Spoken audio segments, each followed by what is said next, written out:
It's another episode of the Ultimate Intimacy Podcast, and in this episode, we're gonna just throw it out on Austin. Give us the top three pieces of advice to help couples have a healthy marriage, according to a marriage therapist. We're a new marriage therapist. Wow, that's gonna be really tricky. Three. Yeah, I was thinking about this a little bit. We like to catch Austin off guard. Yeah, so the top, I mean, the one that comes to mind is the thing that I've personally felt is the most valuable, and I see the most movement with couples, and I think it's the most the least talked about, which is, and I kind of, I guess I alluded to this on our last podcast, but maybe I'll just share a little bit of how to do this. I really think my top advice is to tell couples that your relationship is a stewardship, right? We've talked about marriage as a covenant. Your role as husband or wife, like from our tradition, we see those as divinely appointed roles, right? And I have a stewardship. I made a covenant. In our faith tradition, we go into marriage with an open eyes. We know we're making a covenant to cleave, right? To counsel together. And so, with that stewardship, we have access to like real revelation. God cares about you and God cares about your spouse. And I think I mentioned this, like I've experienced this. I can be like super mad, I can be super victim, I can be, totally disconnected from myself, really, having all these negative things. And I can go to a meditative type of space internally, right? A quiet place. And my prayers to God aren't all beautiful. Like I'm like, this is hard and this is Oh too. yeah, Like, me too. Me too. I feel like God can handle my stuff, right? But when I create that quiet, my heart shifts towards my spouse. I soften. And if I listen, I will get things of the next step. And all of us know that we can come to a place, man and woman, I see this in my office all the time, where they can start a session too super disconnected. And within the course of sometimes 10 minutes, sometimes, an hour, they come from disconnected to reconnected. And then we're talking, how do you not, disconnect? Similarly, I think in my experience, when a couple goes and seeks revelation for their marriage and for their relationship, God will inspire and then take action is the full kind of part of that. Like that that's my probably my top advice. You're not gonna probably get that in most therapeutic contexts, probably not a lot of books, but I think that's the true kind of path of marriage. And I think for our Christian audience, they're probably saying, "I'm really glad he said that," right? Because most of our audience is going to believe that. Yeah, I love that you said then you have to take action because right, love is an action word. Like we can go right. pray to God and beg for all these things and all this help, but it Mhm. really comes down to us being like, okay, I have to take action, the healing, the forgiveness, the calmness, the I patience. can't just sit back and wait and say, "Hey, I Yeah. went to you, I asked for this. solve It didn't Not come. all a my problems." not a passive effort. And so I think you're right. Right, when we see love as a verb, it's an action word, right? I can feel love for you and not help you feel it, We right? And literally talk so about that all the time. right, right. And so right, you're if we're really honest with ourselves, we do know how to love our spouse. They've been telling us again and again and again, Yeah. right? And so I think that that piece of advice, right, going to God with it and listening and then taking action, I think is I would say number one. And it might be Heavenly Father, my spouse has a really hard heart, or I have a really hard heart, or I'm scared, or whatever. I think of I don't want to get too theologian in this, but I think of like the role of the Holy Spirit as the comforter. Okay, like go get comfort. And then I think of I don't hear this a lot, but there's the language of the second comforter in the New Testament, which is Christ, right? Seeking that relationship to comfort the marital struggle. When you're both at a comforted, nurtured space from God, you have more to give. We kind of talked about that before. And so that would be, I would say, number one. I wrote and I jotted down a note. You gave me like 1 second. Yeah, yeah, exactly. But Up your let mind. me, it's probably better that way, right? I A guess the lot. I second feel like we one, can overthink things, and sometimes like It's funny. A lot of times we do our podcasts that way, where we're just like, all right, let's no prep for the other person. Let's fix them off right? our poor guys I mean, first. that's how that's when the therapy best typically is. conversations People come. come in, Yeah. right? I'm like, okay, cool. So the second one, I call it a personal practice of, again, I guess this is more spiritual. I believe marriage is spiritual. I believe it's part of our spiritual development. So I use this language of each individual learning to become what I call at one. Okay. And the concept here would be spiritual development. How do I grow in my masculine? How does my spouse grow in her feminine? How do we bring that together? We've talked on here about like masculine, feminine polarity. I don't think any humans have figured this out perfectly, right? I can't think of a mentor and I go, they've got it all together. I see elements of it, right? When we look at our personal development and we look at this stewardship concept, I then go to, I need to become a higher version of myself for this marriage to work better. If each person does that, right? And this concept for me of at one moment, it's learning how do I connect to my spirit and how does my spirit be in charge of my emotions, my, beliefs, my sexuality, my body. Um, that's for me this like at one. This is me operating from my values independent of what my spouse is doing. My spouse is still going to affect me, but right, if you have two people that are really like tapped into I know who I am and I know how to connect to me and then bring that to our relationship, that's where couples are really bringing themselves to each other. Again, this is spiritual language around marriage to give and receive. It's a duel. I'm going to give all of me, you're going to give all of you, and it's not a take, it's not a trade, it's a all in. That's what marriage is. And I love, Amy, your last episode, and in each episode you two, you embody that. That's your practice is all in on marriage, all in on each other. And that's what it takes. And I love how you talk about, doesn't mean it's perfect or easy, but you two have a great marriage. You have great intimacy. You Yeah, we've been inspire through a some lot of tough. people. Yeah, we've been through some tough things, and we constantly are working on it, and that's what we say. But it takes a lot of work, but that's why we're here sharing it for I sure. like that you mentioned you both have to grow spiritually. Like it takes both of you to really, if you want a great marriage, it really takes both people trying to be their best, right? And I think I wanted to add to that that like when we're in tune with our spirituality, like I feel like spirituality is like I'm really good, I'm suffering a little bit, I'm really, like anything, like we have to work at it, right, to keep it up there. And I feel like when you really are in tune with your spirituality, I feel like you're making your marriage easier because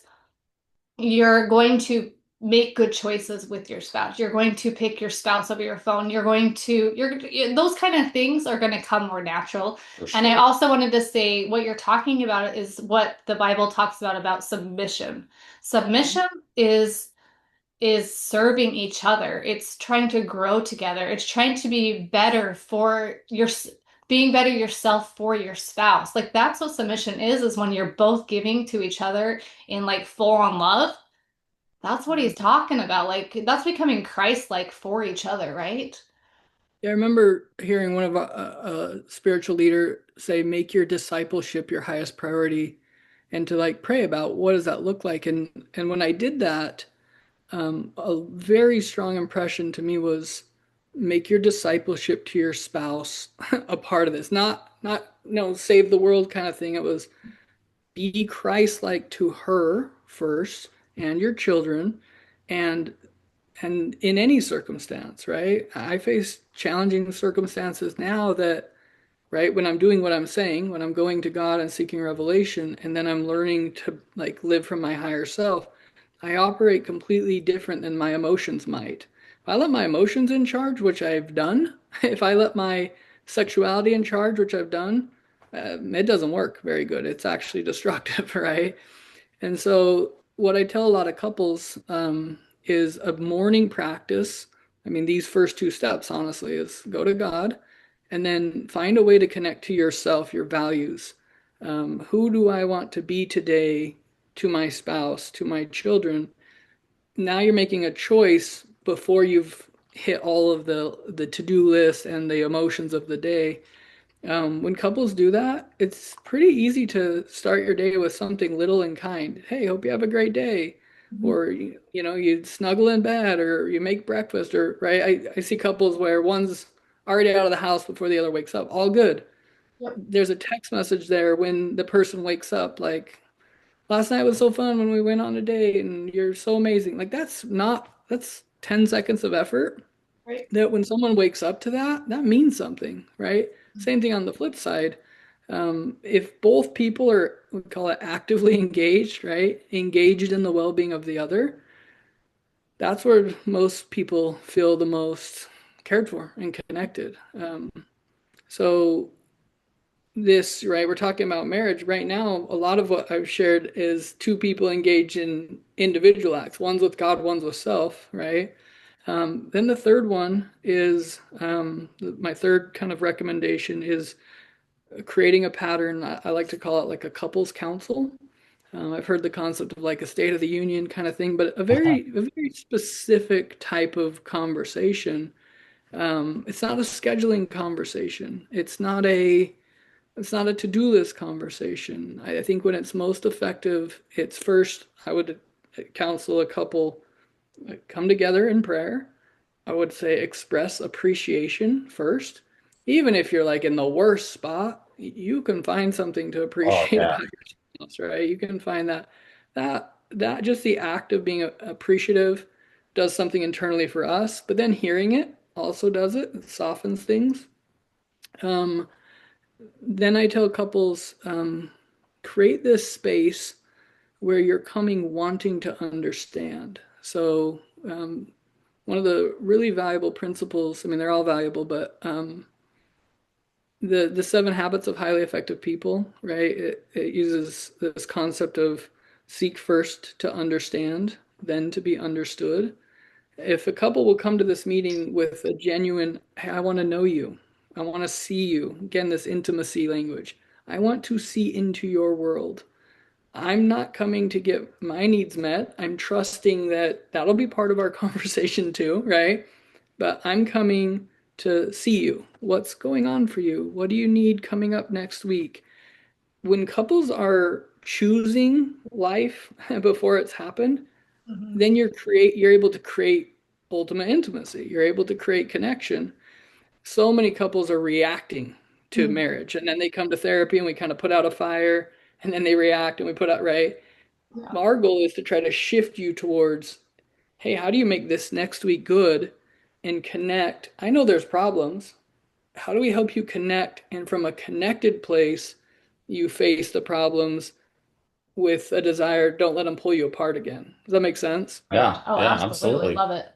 And so that, I mean, the next piece of that couples counsel, seek first to understand, then to be understood. I mean, this is another habit of the seven habits. It's start with the end in mind. Like, what is this marriage about? What is this relationship about?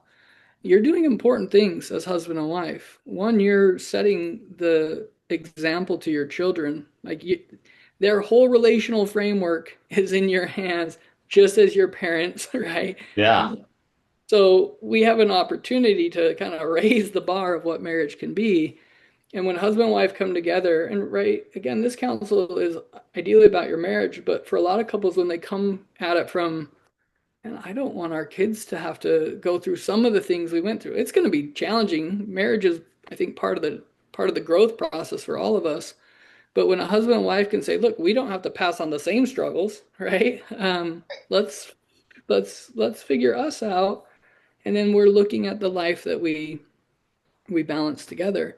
That type of conversation typically feels like a united team. We're a team.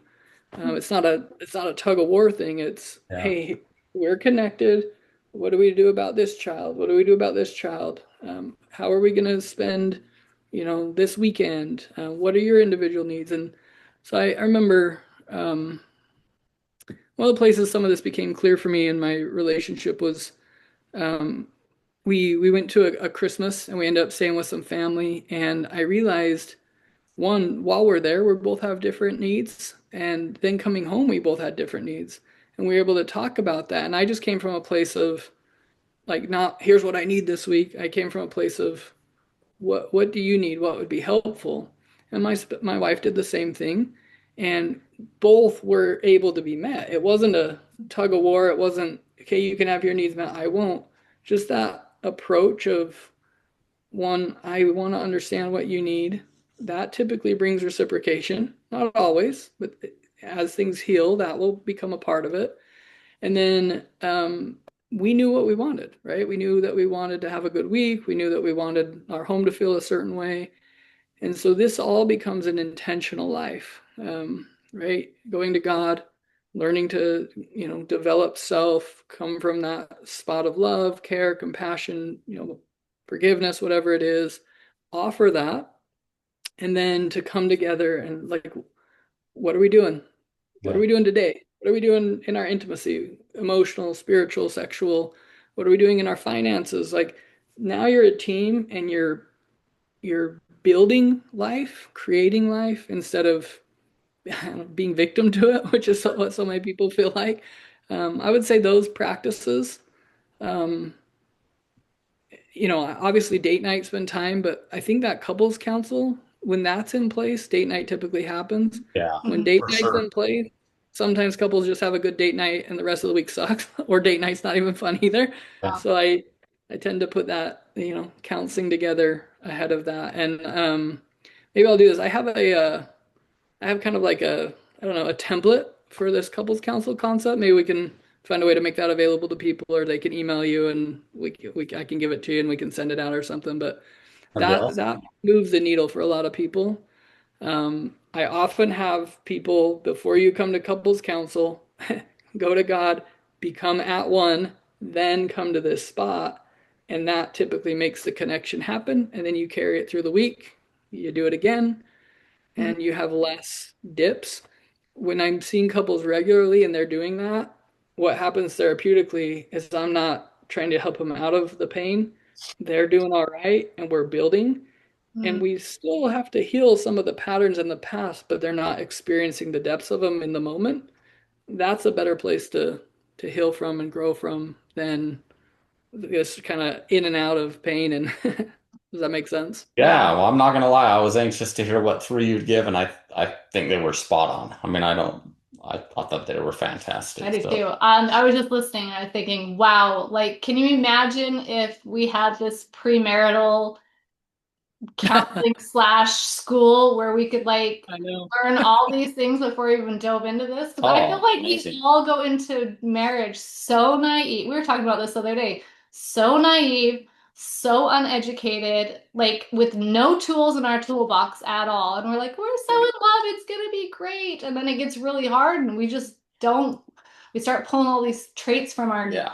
upbringing, right? Like it's just like the three things you mentioned, I'm like, I feel like we need to come up with some premarital thing. Yeah, and for Yep. the audience out there listening, we'd love to have you implement these things, maybe make it a goal for, the next month to implement these things and email us and let us know how they're working for you. I We think can, it'd be great help. yeah, maybe in another episode we could talk about like what does this actually look like. There's a lot of things that, for example, our last episode we talked about this like embodying of self. For a long time I heard these concepts like surrender. Hey, cool, I don't know how to do that. Hey, just Yeah. be masculine. Fantastic. I don't Does that freaking know what that I means. mean, yeah, Hey, commune with God. Okay, sounds great, right? Like we yeah, can talk about some actionable ways to do this. I think that'd probably be helpful. We can I'll maybe make a list and maybe we do that yeah, next episode or something. So yeah, that's sounds awesome. great. Well, cool. as always, we appreciate you coming on with us, Austin. We know our listeners are absolutely loving the episodes with you.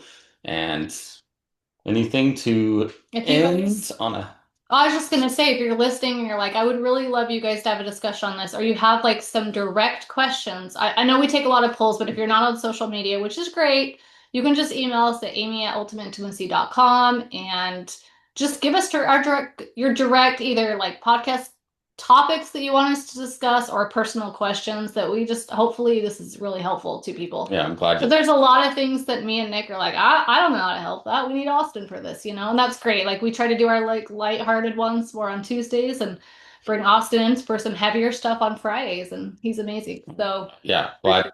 please email us. Like we want to hear from you guys. We hear from a lot of you. We have a pretty good list, but if there's something that you're just like, I just please add this, we would love to. Yeah. So Cool.